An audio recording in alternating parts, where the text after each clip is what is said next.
Thutha wa gũtabania mũcemanio na kanja ya gũkinyanĩria ihoto, mũikarĩri gĩtĩ wa komishoni ya ithurano wa Fula Chebukati augĩte komishoni ĩno nĩ ĩharĩirie gũkinyanĩria gĩthurano kĩrĩ na waragania ihinda-inĩ rĩa thikũ 10 ciũkĩte. What we are currently undertaking is trainings of the poll officials, which is ongoing in the constituencies. We also training poll agents, those who have been given to us by the candidates. Mwena-inĩ wake mwandĩki mũkaru rũhonge-inĩ rwa ũgitĩri wa thĩinĩ Karanja Kĩbico augĩte mĩhang'o ya gũtũma abithaa o ũgitĩri ceceni-inĩ cia ũikia wa kura nĩ kinyanĩire.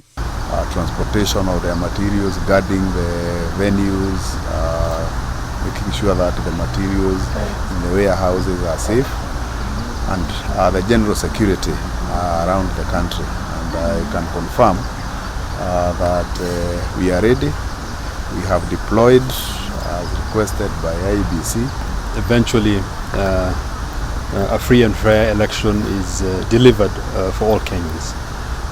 And I want to confirm that we have all affirmed that as institutions that are mandated to ensure this, we are all well prepared.